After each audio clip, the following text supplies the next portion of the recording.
Eu vi ali 80 mil pessoas, um texto bonito ele explicando das virtudes, a Maria como modelo e o Espírito Santo como dispensador, e uma pessoa comentando: eu sou catequista não sei tanto tempo e está errada, não tinha entendido nada. Porque a dificuldade nós de precisar os conceitos faz com que tudo que nós vamos vivendo vai interpretando de maneira errada. E sabe por que a virtude da humildade, todas as outras virtudes, elas não encontram espaço na história? Porque nós somos um bando de preguiçosos que não lê, que não reza, que não para um tempo para ver o que Deus espera. E assim a gente vai vivendo de pré-compreensões, de pré-situações, de pré-realidades. É por isso que, se você olhar o católico médio no Instagram, gente, é tenebroso. A pessoa dizia hoje cedo, quem estava numa das missas, na mesma sessão de stories, tem o padre Paulo Ricardo. Você fala, uma catequese. Aí vem a homilia do padre Mário Sartori e falou: tá bom. Aí de repente aparece um signo. Aí do nada vem aquela monja careca, como chama? A monja, tá sabendo, né? Estão por dentro, né? Aí do nada vem o Léo Dias, e você não sabe mais o que a pessoa acredita, gente. Aí tá lá a citação bíblica que nem protestante, com 2 pontinhos, que não sabe se está que nem católico. Aí tá lá o signo que você é. Quem quer saber o seu signo? Nada a ver. Então a grande questão é: qual que é a referência que tem orientado a sua vida? É uma miscelânea de coisas, um omelete de conteúdo, um omelete de sentido. Aí você fala: não, padre, mas é legal porque aquilo que ela fala me faz bem, tá? Te faz bem, mas tá tudo errado, não é verdade? Porque às vezes existem alguns pontos de verdade, mas de maneira sistemática, integral, vai te dar um posicionamento errado. Eu sei que algum povo fica bravo: não, padre, mas eu gosto muito de ouvir, continua ouvindo, mas vai ler um pouquinho para você não cair em besteira, gente. Eu estou dizendo tudo isso para chegar, por exemplo, no conceito de humildade. Quando a gente fala da pessoa humilde, qual que é a primeira referência que ele vem? Humilde é alguém que tem talvez uma escassez material, na nossa cabeça, no senso comum, ou uma escassez intelectual, ou os dois. Só para dizer, essa pessoa que passa por essa escassez, ela pode ser humilde, como também ela pode não ser. Porque humilde não é uma questão material, como todas as virtudes é uma disposição habitual, ou seja, tem que estar na minha prática diária, e eu não consigo praticar aquilo que eu não sei o que tem que ser feito. Por etimologia, a palavra humildade vem de humus, terra, então implica pé no chão, gente. Humilde tem um pé no chão. Santa Teresa d'Ávila dizia que a humildade é a verdade, porque quando eu me coloco diante da verdade que é Deus, eu sei quem eu sou, eu sei quem Deus é, ou pelo menos eu estou nessa progressividade da revelação. Então eu não me perco em qualquer tipo de fantasia, eu não me perco em qualquer situação, em qualquer realidade. Você pode perceber, a pessoa que é muito orgulhosa, de fato, que ela é muito arrogante, ela tem uma percepção sobre si que ninguém concorda, não é verdade? Conhece alguém assim? Que ela acha que ela está arregaçando. Quem conhece alguém assim que levanta a mão? Pode baixar, você que não levantou, sem fazer brincadeira. Eu sou bom demais, é nada. Só que ser humilde não significa dizer que você não é bom em nada. Tem coisa que você é bom, sim ou não? Mas tem coisa também que vai, todo ser humano é desse jeito. A humildade vai fazer com que você tenha essa percepção, e essa percepção vai te dar um certo cuidado, para que você de fato sempre tenha uma cautela sobre tudo. É por isso que vai dizer Santo Tomás de Aquino que a teologia, ela não é um serviço dos arrogantes, dos orgulhosos, mas dos humildes. Não se estuda a teologia para saber o que Deus é, dorme com essa, mas para saber o que Deus não é. Porque o que Ele é excede infinitamente a compreensão humana. É um mistério grandioso. É por isso que a primeira sensação, a primeira situação da pessoa que deseja trilhar o caminho da humildade é entender a nossa incompletude, as nossas misérias e limitações. Senão você não vai entender o que é humildade, gente. Você não vai conseguir dar o passo certo. A pessoa humilde é aquela que adquiriu inteligência, sabedoria o suficiente para não dar um passo maior do que a perna, para se enxergar como de fato tem que ser enxergado. Ela não tem uma visão turva sobre as coisas, mas ela caminha nessa progressividade de escuta de Deus e vai caminhando gradativamente. No entanto, porque nós muitas vezes temos essa visão equivocada, nós não conseguimos viver de fato a humildade. E a primeira leitura elogia muito o humilde. Ela vai dizer o seguinte: olha, quanto maior você for, Quanto mais alto você chegar na sua vocação, na sua missão, quanto mais visibilidade o seu apostolado tiver, seja quanto ou tanto mais humilde. E o humilde é aquele que ele reconhece o processo que fez com que ele chegasse até ali. E o humilde normalmente não é uma pessoa que compete com a outra. A pessoa humilde, ela tem aquela sensibilidade de reconhecer na dor, no processo do outro, ela mesma. Você teve pessoas assim na sua vida, teve ou não teve? Que olhou para você e enxergou no momento que você estava e foi trilhando passo com você porque tem essa disponibilidade. A humildade é uma virtude que ela é cultivada gradativamente. Quanto mais nós cultivamos, mais nós vamos entendendo que ela é o segredo de tudo. Certa vez eu vi de um padre falecido, Padre Russo Pereira, um exorcista, que ele dizia que a humildade é uma chave que abre qualquer porta, inclusive a do coração de Deus, porque Deus resiste aos soberbos, mas derrama a sua graça sobre os humildes. Fala assim: eu quero ser humilde. Gente, precisa ser, gente, precisa querer. A virtude não é algo que desce de maneira infusa. Por mais que as virtudes teologais, lembra lá, a fé, a caridade, o amor e propriamente a esperança, são virtudes que Deus colocou em nós como disposições, mas as virtudes humanas, então todas as virtudes, dentre elas a humildade, eu preciso praticar. E sabe quando você pratica humildade? Quando você consegue silenciar. Gente, é difícil, é ou não é? Para quem me conhece, as minhas respostas são muito rápidas, eu tenho dificuldade às vezes. Eu sou bom de resposta, hein? Você vem bem esperto, viu? Aqui nem aquela história da senhorinha lá: ei, padre, você tá gordo? Eu falei: a senhora também tá. É na hora. Se você não quer sinceridade, não vem pedalando que ó, na hora. Mas quando você aprende a silenciar, mesmo num contexto de injustiça às vezes, mesmo quando as pessoas estão falando aquilo que não corresponde, mas se você interpreta, é necessário, vai mudar alguma coisa o meu posicionamento? Vai de fato trazer alguma coisa benéfica eu falar? Quando você começa a silenciar, você vai ponderando, você vai entrando na verdade, você vai olhando para si e você faz o processo que você já tem que fazer, mas com sabedoria. Porque não tem vez que você fala o que você não queria, aí depois que vai passando o tempo, vai passando os momentos, você fala: por que eu fui falar aquilo? Não é verdade? Mas por que eu fui? Se eu tivesse ouvido, se eu tivesse tido um pouco mais de traquejo. Somente a pessoa humilde consegue fazer isso.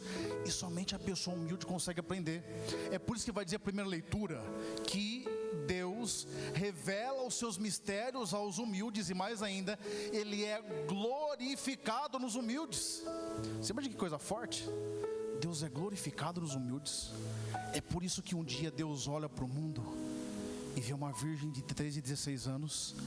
E o que atrai o coração de Deus, por mais que ela fosse preparada em função da missão de receber o Senhor, Deus olha a pequenez, a humildade de sua serva. É por isso que no Antigo Testamento Deus fala com Moisés tete a tete, porque Moisés era o homem mais humilde da face da terra. É a humildade que nos dá esse acesso, porque o humilde é um coração que está sempre disposto a aprender, sempre disposto a rever, sempre disposto a melhorar, porque ele sabe que ele está num progresso, um processo, ele tem uma percepção real da realidade. E é por isso que hoje nós temos que não apenas pedir essa virtude, mas começar a praticá-la. Agora, de maneira concreta, sabe onde é difícil praticar a humildade? É dentro de casa, gente. Dentro de casa é complicado, é ou não é? Levanta a mão os casais aí. Pode baixar. Sabe que na vida de casal, né, tem sempre uma pessoa que está certa e tem um marido. Normalmente é desse jeito. Mas quando há humildade, os dois conseguem aprender. Há uma correspondência nas coisas. E gente, pensa, entenda uma coisa: não pensa que as virtudes crescem conforme a sua passividade, não. Vai ter dia que vai ser mais difícil. Tem pessoas que são mais desafiadoras. Tem pessoas que elas mexem com aquilo que pra gente é muito, sabe, que de fato traz pra gente. Mas quando nós tomamos uma atitude em Deus, caminhamos em estado de graça, a graça de Deus vai atuando e nós vamos conseguindo dar passos. Hoje eu recordava aquele fato de Santa Dulce dos Pobres. Já deve sempre passa quando tem um filme dela, que ela está andando pelas ruas da Bahia e ela pedia ajuda aos pobres. E ela chega para um homem, vocês já viram isso, não é verdade? E ela fala: uma ajuda para os meus pobres. O cara vai dar uma cuspida na mão dela. Vamos ser sinceros, o que você faria? Fala a verdade aí.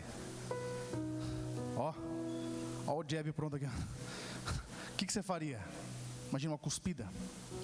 O que ela faz? Isso aqui é para mim, eu mereço. Guardar para meus pobres. O homem se converteu, gente. Ele não esperava uma dessa. A humildade, ela consegue fazer isso. Já tentou discutir com uma pessoa humilde? Já tentou já? Você não consegue, gente. A pessoa te quebra no jeito que ela te acolhe. Ela te quebra no jeito que ela se posiciona com você. Porque atrai o nosso coração essa capacidade de falta de altivez, de querer se colocar acima das coisas. Só que muitas vezes, gente, a humildade não vai tirar de você a firmeza. Tem hora que você tem que ser firme, sim ou não? Tem hora que você tem que se posicionar. Tem hora que você tem que de fato responder. Mas a grande questão, quando eu respondo de maneira humilde, a temperança é uma virtude que acompanha. Ela vai fazer com que você faça da maneira certa. E a prudência vai fazer com que você faça do jeito certo e na hora certa. É por isso que caminhar com virtude nessa noite de consagração das primícias, nós temos que encerrar o itinerário de vida que vai ser instintivo, que vai respondendo as coisas como de qualquer maneira, para falar, não, a partir de agora a virtude vai ser norteadora. A partir de agora eu vou olhar para Cristo, eu vou caminhar gradativamente em direção a Ele. Esse é o sentido, gente. Porque Jesus, Ele viveu uma vida, exceto no pecado, igual a nós. E você imagina o trecho de hoje, é como Jesus era genial. Ele olha uma questão de interação social que acontece em todos os lugares, e ele utiliza disso para apresentar um princípio. Todo mundo aqui conhece um povo que é mais aparecido, não é verdade? Tem um povo que, se puder, ele vai, serviço tem pessoa assim, não tem? Aquela pessoa que bajula, o único que ri da piada ruim do chefe. Sempre tem essa pessoa em todo lugar. Tem no meio dos padres, dos bispos, tem no meio dos cardeal, tem no meio nosso aqui a pessoa que ela fica, sabe, sempre querendo a visibilidade, sempre querendo estar em evidência, sempre buscando aquilo que não é dela. Isso está no ser humano. E sabe o que é isso, gente? A pessoa que é assim, fica com raiva não. Você tem que ter compaixão, sabe por quê? Isso é insegurança, gente. Sabia disso? A pessoa que ela precisa subir num cargo para dizer algo, que precisa sempre estar gritando para falar algo, é insegurança. É que nem animal arisco. O animal, ele nunca ataca por maldade, ataca se sentir indefeso, em perigo. A pessoa que contém esse tipo de situação, ela é uma pessoa insegura naquilo que faz e realiza. E antes de entrar no exemplo de Jesus, ainda falando de internet, uma coisa que eu não consigo entender. Eu lembro quando começamos o projeto com os meninos, né? Tem um povo que comenta uns negócios, eu fico vendo, dou risada, alguns eu brinco, né? Mas teve um que eu fiquei pensando, um povo ruim, não é verdade? Primeiro que eu assustei, né? Você percebe o quanto você está gordo quando você começa a emagrecer e vira notícia. Eu fiquei pensando, né? Tem um monte de gordo emagrecendo aí. Aí virou, eu assustei, deu um monte de curta. Até no Léo Dias apareceu. Eu falei, o que será que eu fiz que eu não estou sabendo? Será que foi alguma homilia minha? Aí quando você pega um portal católico, o pessoal fala, isso aí padre, vamos pra cima. Eu também estou começando, o pessoal incentiva, que benção, Deus abençoe, não sei o que lá. E não sei, teve uma pessoa, ela respondeu assim, ó, que morra. Eu falei, que pessoa mal amada, velho. Mas que raiva é essa de ver um gordo emagrecendo e querer que morra, gente? Só que assim, o que eu não entendo é como a gente perde a paz por uma pessoa que fala isso, é verdade? Eu fico imaginando, a pessoa que escreve que morre, ela parou para escrever, sim ou não? Chama uma atenção. Talvez era um gordo que não conseguiu. Ele começou, mas falou, não, eu vou comer um lanche no Oscar mesmo, já era. Depois eu volto. E aí ele começou, né? Eu não conhecia o Rafa, os meninos, o Marcelo. Aí foi lá e deu desse jeito. Mas a questão é, já parou para pensar por que isso tira a sua paz? Por que isso te deixa com raiva? Por que isso te deixa inseguro? Você pode pensar que às vezes as pessoas falam de você, você nem conhece a pessoa. Por que você fica nervoso? É claro que tem coisa que se você não se posicionar, a vida, não é? Um furdunço, mas pra quê, gente? Entendeu? A gente muitas vezes está dando palco, desculpa a expressão, já está no horário que eu posso falar, palco pra gente idiota. Você fica ouvindo esse povo, entende? Então, muitas vezes, a humildade, esse reconhecimento das coisas, vai se olhar para essas situações e falar, deixa eu falar, gente, não vai mudar nada na sua vida. Aí você fica brigando, você fica arrumando intriga, você fica arrumando encrenca, e vai atrás e vai não. Aceita o lugar da pessoa humilde. E voltando para Jesus, perceba, aquilo que Jesus vê os fariseus procurando os primeiros lugares, porque imagina uma coisa, se você está num banquete, imagine que você foi chamado para um jantar onde vai estar o Papa, certo? Imagina, está lá o Papa Leão, lá no meio lá, sentadinho, esperando a refeição. A importância das pessoas é quanto mais próximo você tiver do homem, gente. Sim ou não? Uma coisa você está lá no fundo, outra coisa você está pertinho dele, trocando uma ideia com ele, conversando, sabe? Falando ali, isso é importância. E na época de Jesus isso era muito mais forte. Tanto, vocês lembram aquela passagem que a mãe de Tiago e João vem pedir para Jesus um lugar à direita, outro à esquerda de Jesus? Porque era o pessoal mais importante, porque estava mais próximo do rei, mais próximo do Senhor. Então tinha essa procura por visibilidade e por poder. Mas a grande falta de percepção dos fariseus é que eles iam procurando o primeiro lugar sem que eles fossem chamados. E uma coisa que dá vergonha, gente, é você sentar num lugar onde não era para você sentar. A pessoa tem que vir e falar para você, viu? Eu vou te pedir até quando a pessoa é educada já dói, não é verdade? Na hora que você vê a pessoa vindo, você vai dizer, ai meu Deus, ela pega e fala assim, olha, infelizmente chegou, né? Alguém, você vai ter que sair daí. E ele pega esse exemplo para dizer, senta no último lugar. Primeiro, ninguém briga pelo último lugar, gente. Ninguém quer estar lá. Vai de Santa Teresinha de Lisieux. Pega ali, ninguém vai querer. E se um dia você tem que chegar a algum lugar, Deus mesmo vai te colocar onde você tem que ir.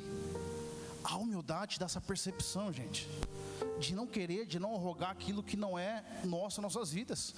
E assim nós vamos dando os passos concretos em direção ao Senhor. Um outro ponto que me chama muita atenção, dá uma chacoalhada que está do seu lado aí. Se dormiu, eu te autorizo a dar um beliscão católico, tá?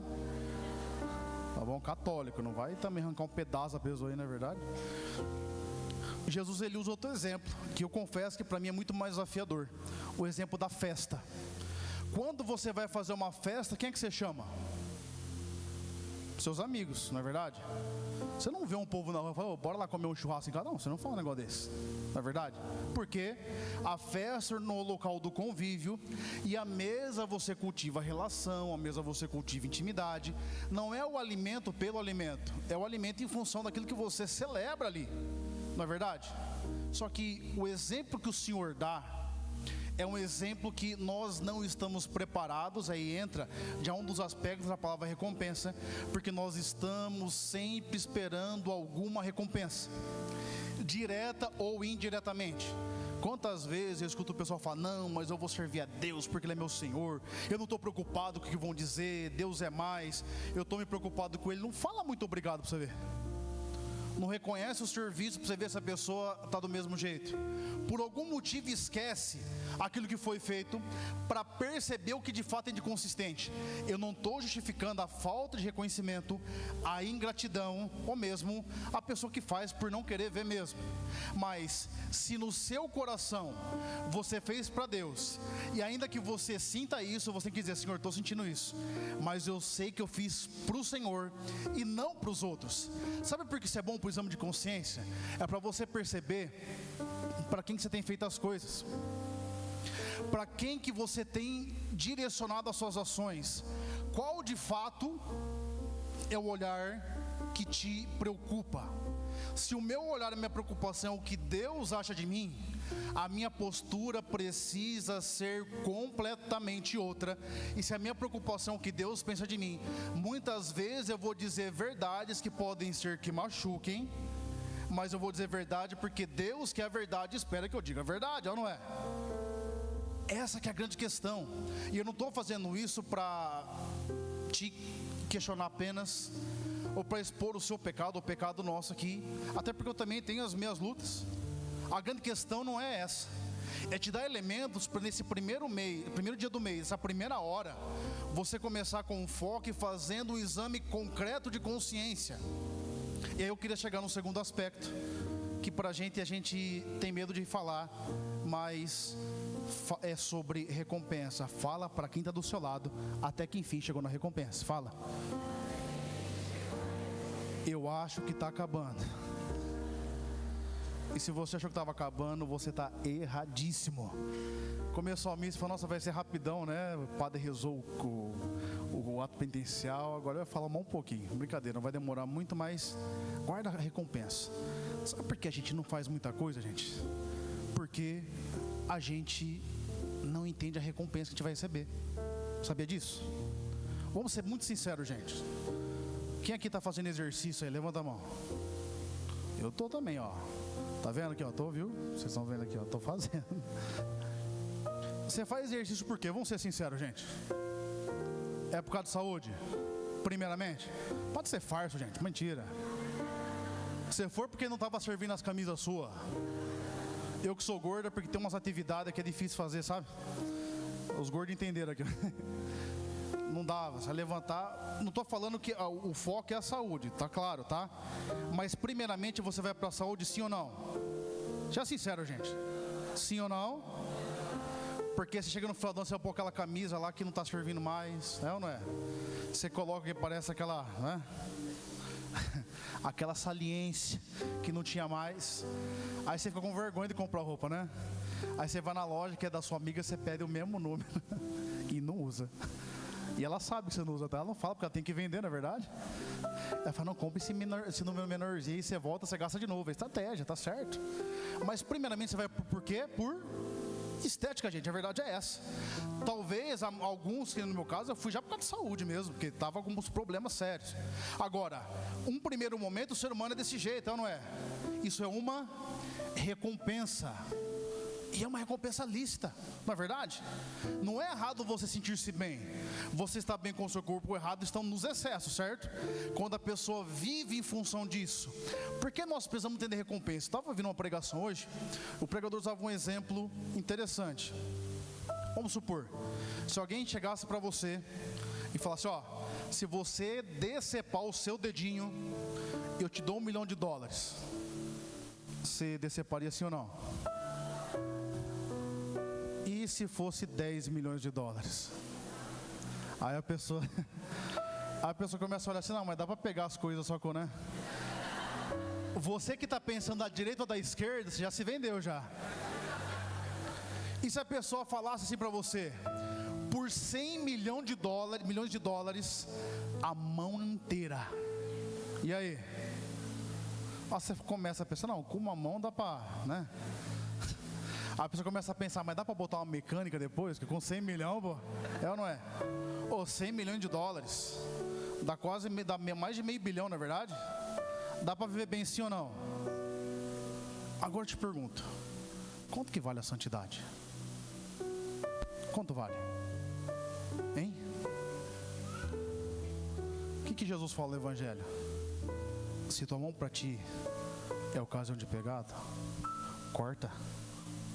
É melhor você entrar sem uma mão do que com as duas ir para o inferno. Quanto que vale? Perceba nosso horizonte de valor. Quanto que vale ser santo? Qual que é a recompensa a que nós estamos procurando? Entenda uma coisa, gente. Ser humano nenhum é totalmente despretensioso. O único amor que chega a ser despretensioso por você é o amor de um pai e de uma mãe. Porque pai e mãe amam umas coisas que olha, tem hora que eu olho e falo assim, é Deus mesmo, viu? É ou não é? Eu tenho uma tia, ela é falecida já, ela é tia-avó, ela era a irmã da minha avó. Tinha um primo nosso que a vida inteira, era neto, ela nem filho era, mas deu trabalho a vida inteira. Ela vivia muitas vezes de maneira sub-humana, mas em função do amor que ela tinha por ele. E a família alertava, mas não adiantava. Ela morreu amando esse traço. Até hoje ele está do mesmo jeito. Ou pior. Não estou julgando o amor dela, mas é um amor despretensioso que não tem troca. Quer saber como nós estamos preocupando, esperando recompensa? Pai e mãe, levanta a mão aqui. Pode baixar.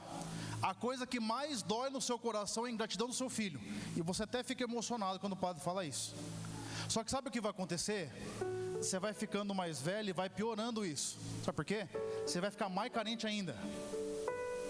A carência vai acontecendo. Você pode perceber que quando você era mais jovem, você não se preocupava com algumas coisas. Eu percebi que eu tive a ocasião de morar com um padre mais velho que eu. E eu vi umas coisas e entendia. Falando, deve ser frescura isso. Mas depois você vê que é um padrão. Porque o ser humano vai se fragilizando, gente. Tem umas coisas que você importa, você começa a importar. Você viu uns filmes lá, você não chorava. Você vai ver um filme de desenho de criança. Teve um dia que eu fui assistir Marcelino Põe e Vim. Quem é que já assistiu? Levanta a mão. Eu falei, eu vou pôr para as crianças, filme fraco desse. Uma criança dando um pão para Jesus, só eu chorei, cara. Nossa, é uma vergonha. As crianças do me olhando lá, que é bonitinho, velho. Ele vai levar o pão e o... Depois você assiste. Quem já assistiu, levanta a mão. O Marcelino põe em vinho, você não dá nada. Ele não promete nada, entrega mais do que ele promete. Mas é bonito de ver a coisa. Porque você vai adquirindo sensibilidade. Você começa a perceber que a sua sensibilidade se aguçou quando você vê aquele filme do cachorro lá, lembra? Com o cachorro que esperando o dono, como chama? Rapaz, até quem não gosta de cachorro, adota um cachorro depois. Aí normalmente o seu cachorro é um traste, não quer igual o cachorro do homem que esperava ele, né?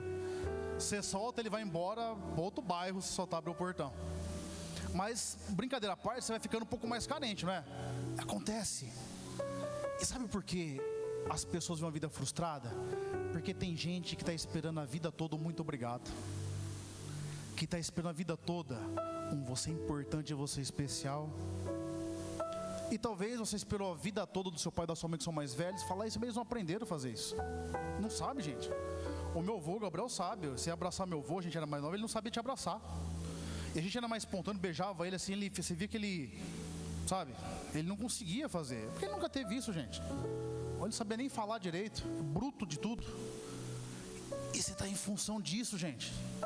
E sabe o que é o pior? Normalmente você sofre isso em silêncio porque você tem vergonha de falar, certo? Aí quem está fazendo faz pior porque não sabe que está sofrendo. E aí você vai vivendo uma carência que não tem fim, gente.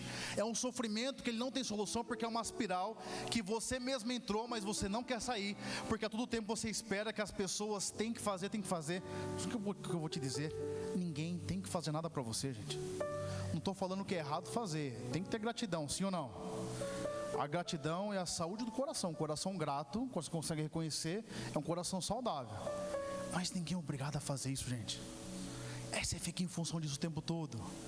Aí eu vou trazer para outro aspecto. E sabe por que nós somos um bando egoísta?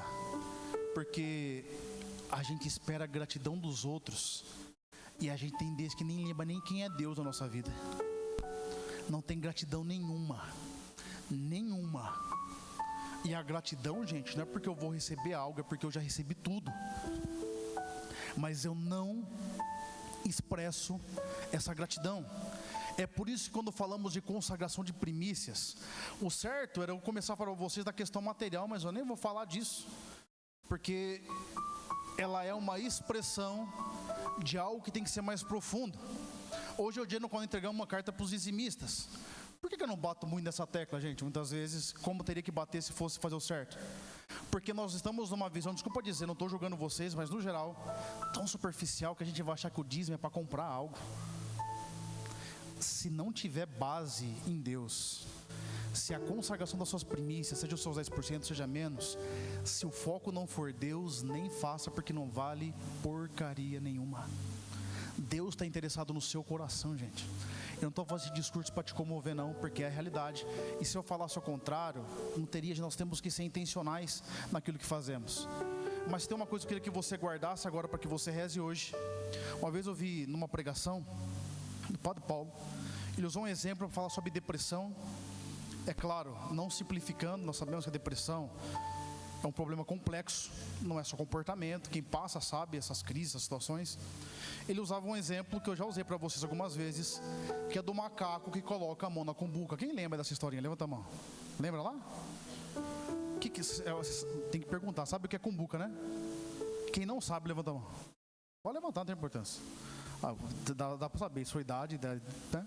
A cumbuca é como se fosse um vasinho assim, né? Oval, e ela tem um buraquinho no meio. Então, para caçar o macaco, o que o caçador faz? Ele coloca a banana lá dentro. Só que o macaco, quando ele vê a banana, ele coloca a mão na cumbuca e ele não quer tirar a mão, porque ele quer pegar a banana, ele quer comer. Então ele fica ali e luta, e o caçador vem e pega o macaco. Mas se ele largasse a mão, ele se salvaria. Você sabe o que tem segurado a sua mão na cumbuca? Só você sabe. Talvez é um relacionamento que deu errado e você está culpando todo mundo por causa disso. Talvez é um perdão que você não liberou ainda. Talvez é um luto, porque você não entende por que aconteceu. E você percebeu que a pergunta do porquê é a pergunta mais sem sentido que existe? Vamos para pensar nisso? Vamos supor, se você soubesse, desculpa se eu vou ser insensível, já passei por isso na minha família.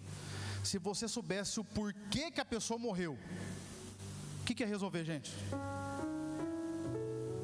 É que nem pai e mãe que deu a vida pro filho, o filho te descaminha uma época, aí você quer saber o porquê. Saber o porquê vai resolver? Sim ou não? E por que você quer saber, gente? Você percebeu que isso é uma armadilha que faz com que você vá entrando em problema e você não consegue sair porque você faz uma procura que não existe? Essa é a maior armadilha de Satanás que existe, porque você fica entrando num problema que ele não é problema e você não consegue sair. E tem pessoas, gente, que a vida inteira fica em torno disso. Por quê? E o que resolve? Nada, gente. Não estou dizendo que você não tem que entender a sua vida, não é isso. Mas a grande questão é ter uma hora que a pessoa humilde tem que entender: isso aqui não dá para mim, uma hora eu vou entender e eu vou fazer o que tem que ser feito. A última história para te encerrar: quando tem velório, tem hora que a gente não tem palavra para dizer para uma família, gente, vou ser bem sério para você, porque não tem o que você diz que vai tirar a dor de uma mãe que perdeu um filho, como eu já fiz Ezequiel de menina jovenzinha que se suicidou, sabe?